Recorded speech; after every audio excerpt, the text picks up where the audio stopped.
Hey guys, I hope you're having an awesome day so far. I just crushed a workout at the gym and I'm feeling so good. I love when I can get it out of the way straight after I've done all my tasks for the day, and then I have the rest of the night to do all those other tasks. So I guess it's kind of sounds like it isn't productive at all, but sometimes when you're crushing your goals and then you can just take that step away and go and get in the gym, get in your space, go for a run, just clear your mindset from all those day-to-day things that you've been doing and working so hard on. Even if you do still have a bit of a list to come back to, I find that once you can get that moment of clarity and get into your zone and just kind of refresh, it's like a day has just flown by and now I'm refreshed again as if I just woke up. So I crushed it. I hope you were all about to go crush it. But basically what I wanted to talk about today are deltoids. So I was speaking to a few women at the gym and they basically were asking how to get the deltoid defined. So some people call them boulder shoulders, and it's basically just this muscle group here. So the muscle group is actually made up of 3 different parts. So you've got your anterior deltoid, your medial deltoid, and your posterior deltoid. And I think the most common thing that I see, or from what I hear, is that it's just inefficient training of that muscle, and that's the reason that women are unable to develop it. One thing that I do want to quickly point out is you are going to be lifting weights, and don't be scared of them. To train your delts, there's a lot of weight movements involved, and you're not going to get bulky. Women are genetically not built like that, and the women that you see on maybe Instagram or you see on the internet that are really bulky and muscly and just a little bit, they may be scary to you or intimidating, they've usually been training so extensively for so many years, and if they haven't, then they're taking some sort of supplement. They have completely different goals basically, and so don't be afraid to get into the area and start lifting some weights. So basically, hey Cody, basically what I want to talk about is the 3 muscles. So there's different ways to train them, and it's not uncommon or unusual or not productive to train them in the same workout. So a lot of the times I'll do a shoulder day, and that's what it was for me today, and I think that's what sparked a lot of conversation with the women at the gym, because there's lots of different movements involved for training different areas of that deltoid. So what I'm actually going to do is post under this live video is I'm going to post a link, and it shows a really quick workout, and it has some tips and tricks on the different muscles. Some people I know don't really want to develop, the posterior, for example. They're not too concerned about that, and they really hit the anterior and the medial hard.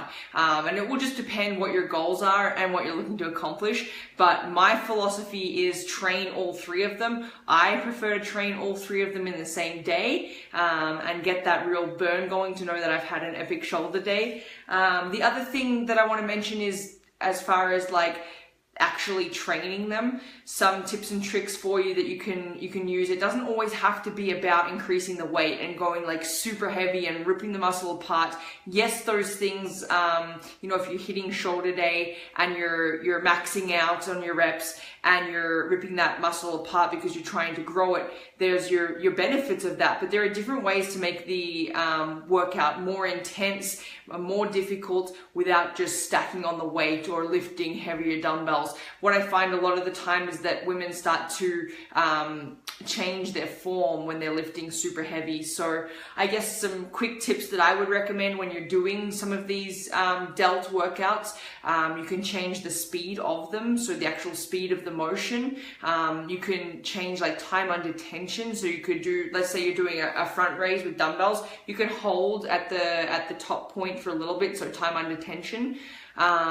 You could change your surface, so maybe you go to one leg and you're balancing while you're doing the workout, making it a little bit more difficult there.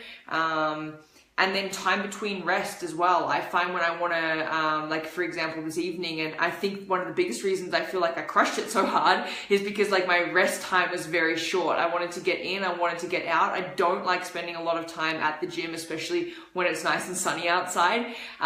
So I wanted to get in there, I wanted to get out of there, and basically it's go, doing your reps, and then rest for as short amount of time as possible. So that's not going to benefit you on every single workout, and you definitely want to get some help and support if you're not too sure what you're doing there about rest times. So feel free to reach out to me. But basically, it's one way that works for me really well is to cut down on that rest time in between the reps. Another thing, just to let you guys know what I do as well, maybe there's some people wondering, I usually stick between about the 12 and 15 range reps for about 3 or 4 times. So let's say I'm doing like shoulder raises or shoulder press, I'll do like between 12 and 15 before I actually put the weights down, and then I'll go again and I'll repeat that 3 or 4 times. Now, I like to go super heavy, but again, you don't want to be compensating on your form at all. So just go to basically like 7 should start to feel a little bit hard, and then those last few should be really hard. But you should never be like throwing your body into it, or you should never be like using a lot of momentum from other areas to finish that lift.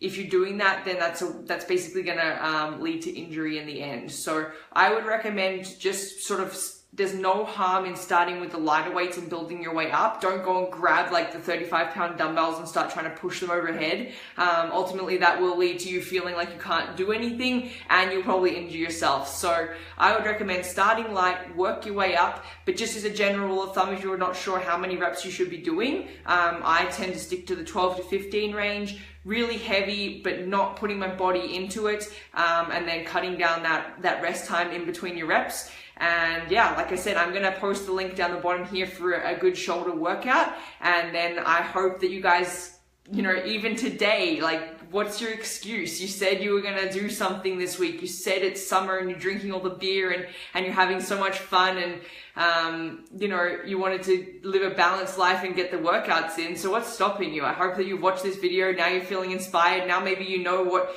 a shoulder day entails, and take it to the gym, use it as fuel, and just go out there and try. That's the biggest piece of advice I can give you, is try. There's no harm in like putting yourself out there and maybe you lift the weight and you're all shaky and you can't do it and you can't, okay, fine. What did you lose? Absolutely nothing. You're like 10 steps ahead of everybody else that's doing nothing. So I could ramble on about this all day. I could rant about it, but I'm not going to. I'll post the link out below here in this video. Thank you guys so much for watching. I love you all. Go crush a shoulder day and let me know how it goes.